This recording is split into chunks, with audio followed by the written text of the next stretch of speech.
Hello. Hello, from AAAS annual meeting. Today we're coming to you from the nation's capital, Washington, D.C.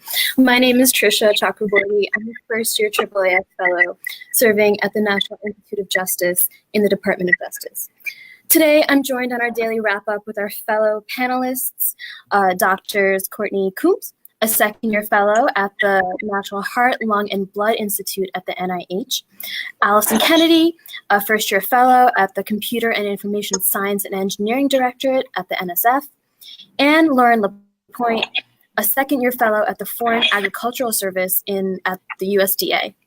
Tonight, we're going to take a dive into all of the panels, sessions, and events that have been happening all day on the second day. And then we'll answer all your questions. So if you have any questions, drop them into the chat box, and we'll try to get to as many of them as possible. So with that, let's dive right in. So my first question is for you, Lauren. I was looking through your background, and it's fascinating. You have a background in biochemistry, I think, right?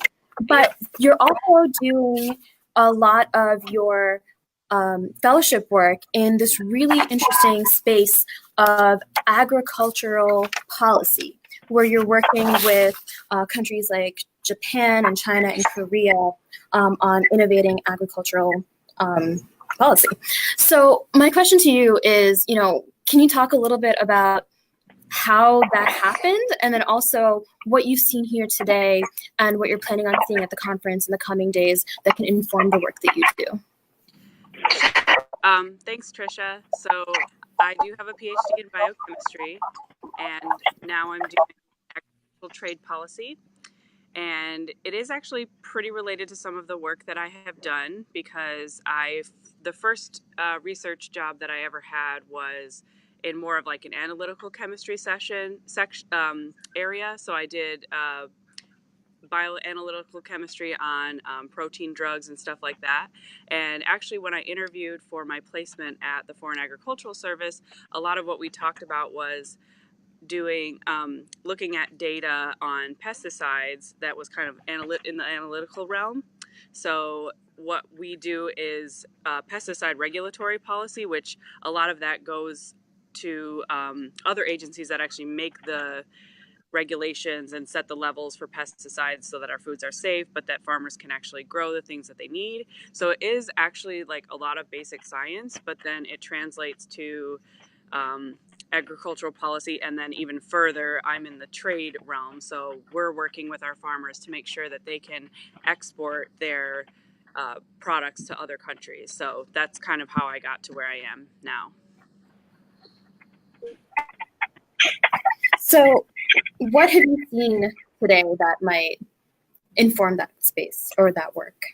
So one of the sessions that I was most excited about today was the agricultural innovation session. It was one of the earlier sessions in the morning, and the topic of that session was using a multi-actor approach.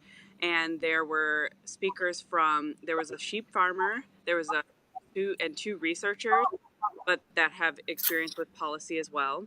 So everyone was from the EU. So in the EU, they have 28 member states that all work collaboratively in some respects. So they actually have collaborations across different states.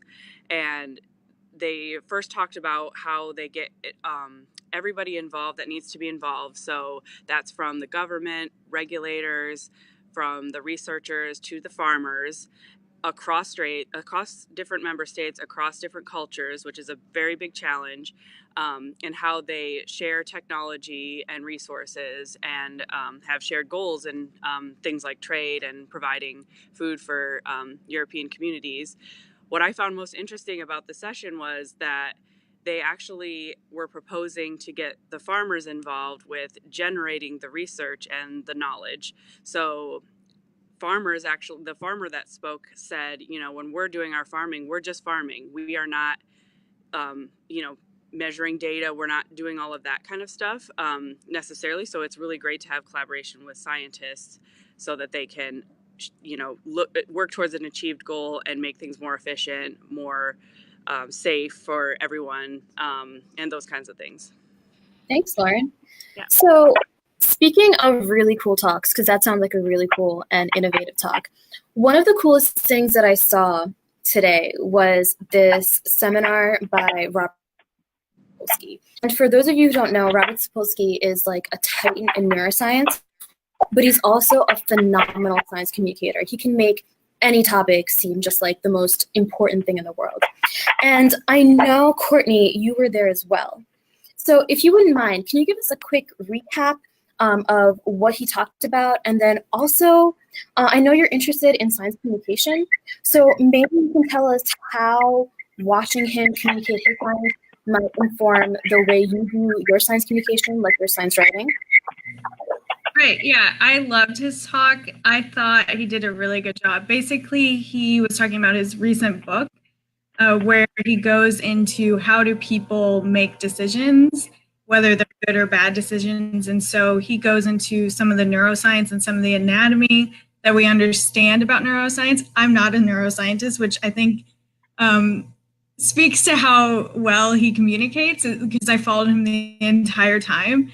And so he's basically explaining to us why is it that humans make these decisions and all the things that are influencing those decisions, like pathways and your hormone structure, your genetics from your culture, and all those things. And I think what he does a really good job of is answering that "so what" question. I think we talk about that a lot in science communication and science policy.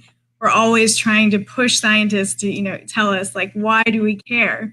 And he does that over and over and over again. And I think that that's one skill I try to model as well, where, you don't just do it in the introduction or at the conclusion, but you kind of weave it throughout the talk, just constantly reinforcing, why does this matter to you? Why does it matter to me? And that kind of thing. I used to do this when I gave scientific talks still.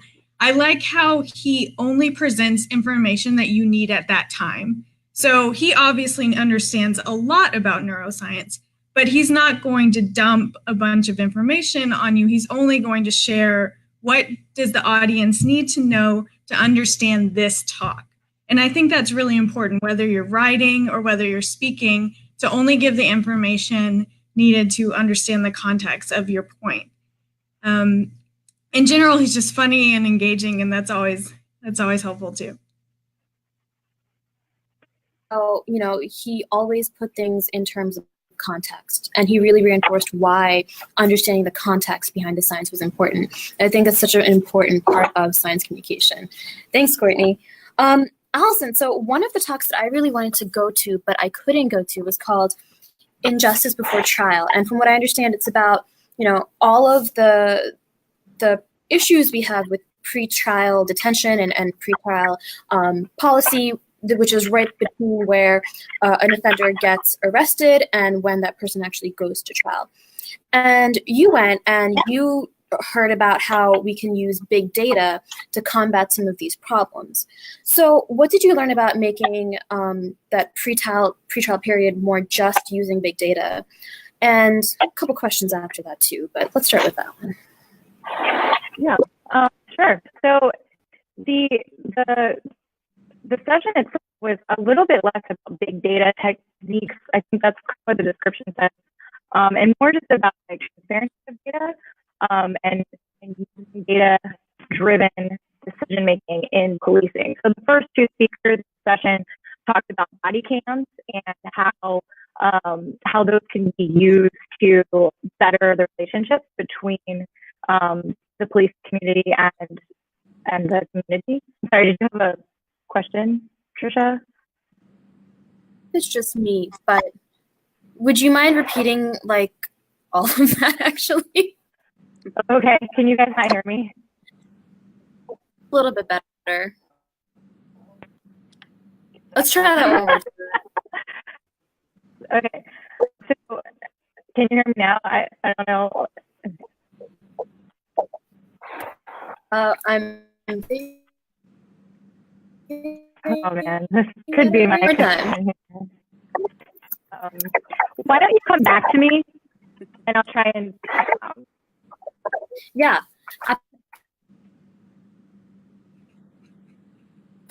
So science communicators, right, which is part of the reason why we're here.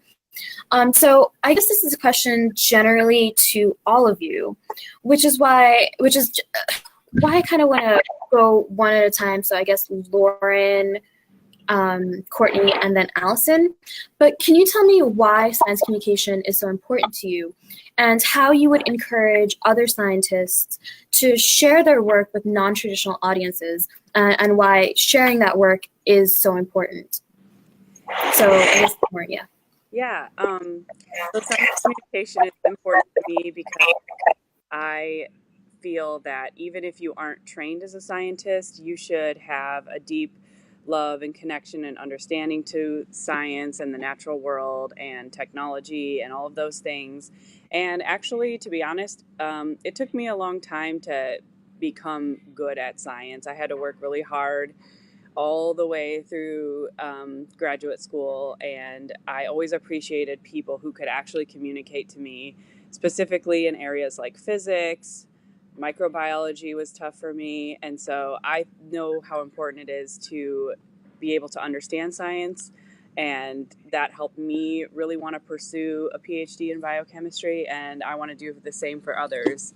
And also, a more informed public will lead to more collaborative, government, industry, other sectors, and just in general, even people who have nothing to do with science, they can make more informed choices about their own health and all of those things. I think in addition to what Lauren said, basically, one, we have, I think, a responsibility to communicate our science. Obviously, most of our science is funded by the federal government, and people pay taxes, and that's how we get our money.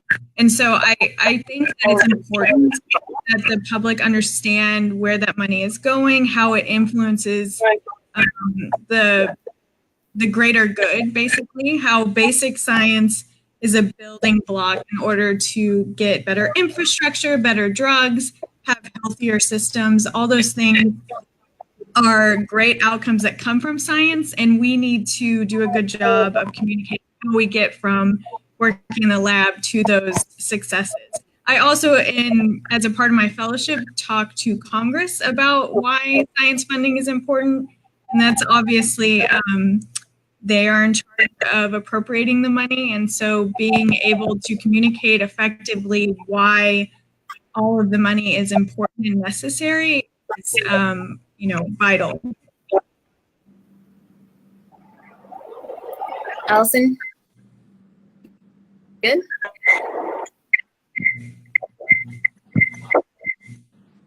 We can't hear you. I feel like it's worse now.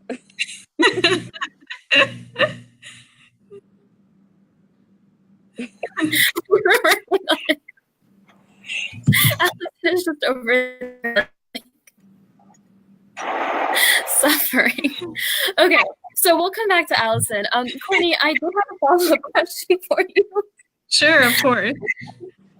Which is that, you talk about talking to legislators, right?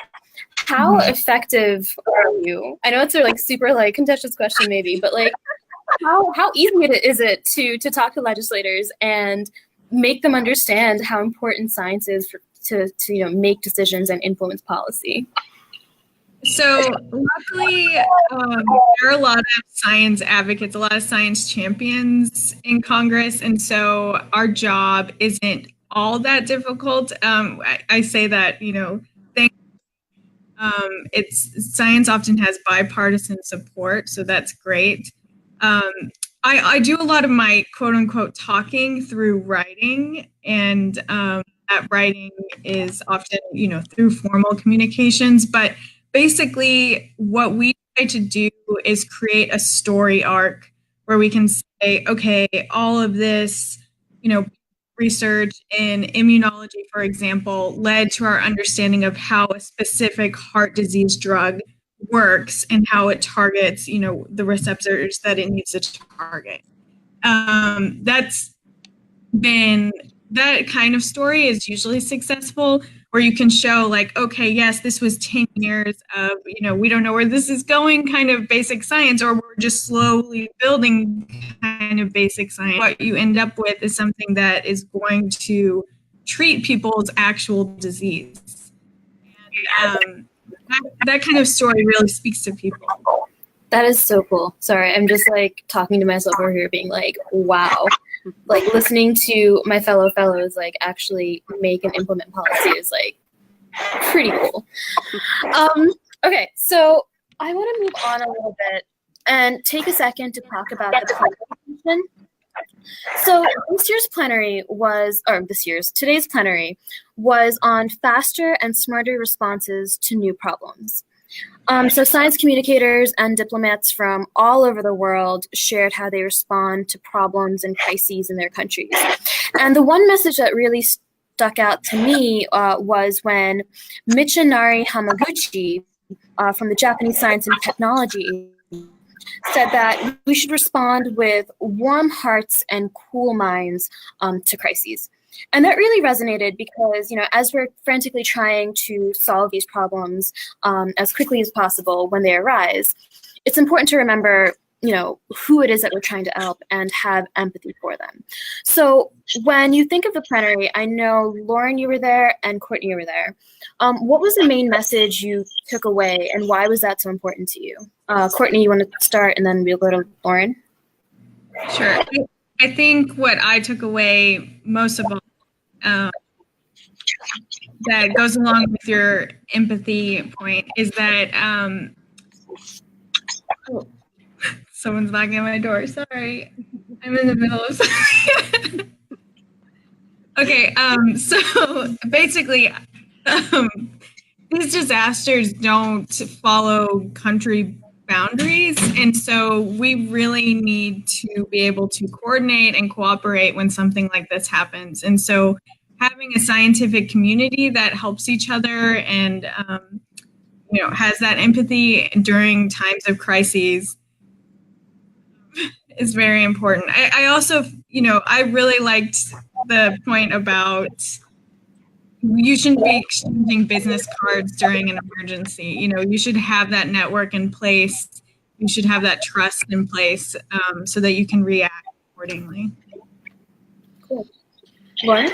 Yeah, I was just going to add on to that the thing I took away from the plenary session was just the importance of building trust in science and in government. And I now can see, I've been on the side of both of those, and I'm probably more trusting than some people of both institutions here.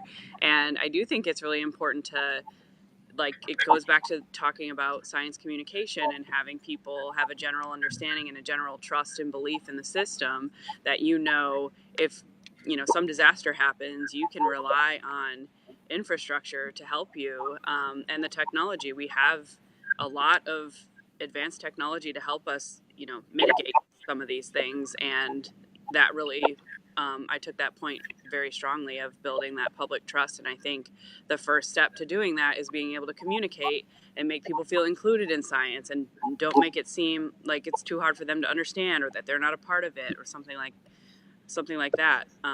So that kind of ties those 2 points together. That's a great point. And oh, by the way, Allison's back. Hi, Allison. Hi. Can you hear me now? Yes. Okay. Hello. So I'll finally ask you all the questions I have saved up for you. This is super exciting. So a couple minutes ago, I was asking you about the Injustice Before Trial panel, and we learned about big data and how we can use that to solve pretrial issues. So what did you learn?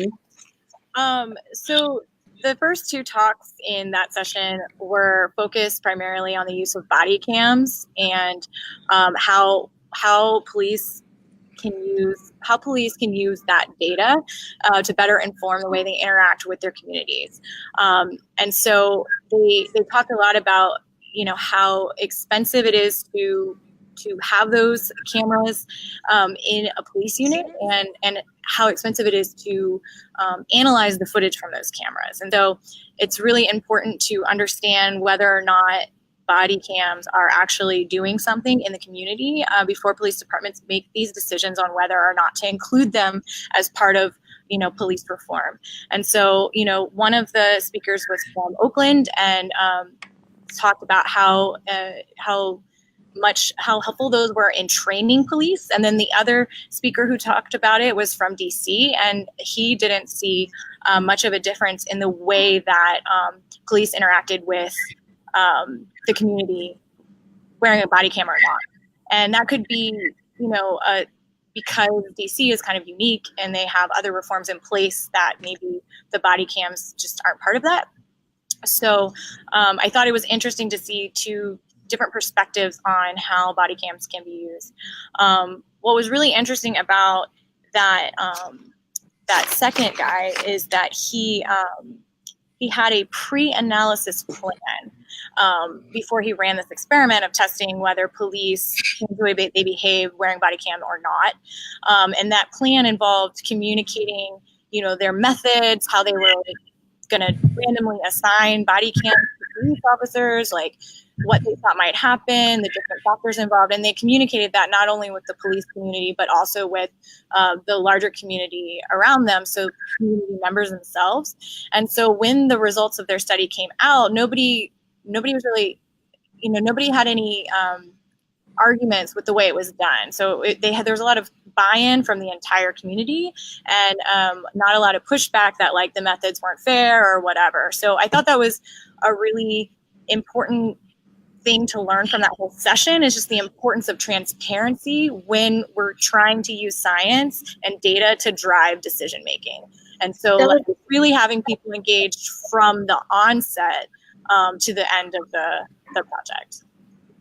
So that was actually going to be my next question, like who should the stakeholders be that need to be engaged? And I think you answered that pretty well. And the last question I had for you was, with the use of this big data type stuff, how long do you or did some of the speakers estimate it would take to implement this technology and then ultimately solve the problems they're trying to solve? Is there any indication or any guesstimate?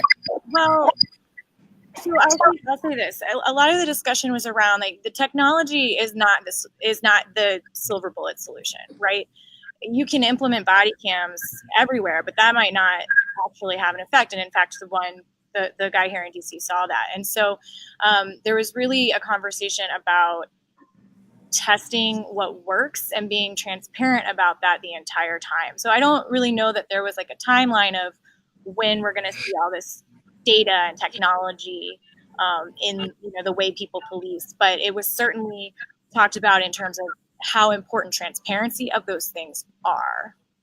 So I don't know if that answers your question, but no, it absolutely does. And the reason I ask is because I work at the DOJ. That's where I do my fellowship. So these kinds of questions come up a lot. And this is the one talk that I really wanted to go to, and instead I went to one about biomarkers, which was also really cool. But it's always nice to get an idea of like what people around the country are doing in those topics that you're really interested in. So I think that this conference is so great because it brings together people from such a broad swath of like the scientific community, and everything is sort of like interactive and overlapping and collaborative in terms of what's discussed. So yeah, that was actually perfect. Also, the whole overlapping theme, which is nice, is that community buy-in is not just important for things like body cams. It's important for any kind of health program, health education, those kinds of things as well. And so we can learn from different groups, learn from different fields about how best to interact with a certain community. Yeah, absolutely. So go on to a more lighter note. Have you guys been to the exhibition booth yet? And if you have, what's like the coolest thing you've seen there? And like, who's the coolest person you've met today? I'm trying to figure out where I should go tomorrow and like what place has the best candy. So let's do Gordon and then Allison and then Courtney. I didn't go today, so I'll put out.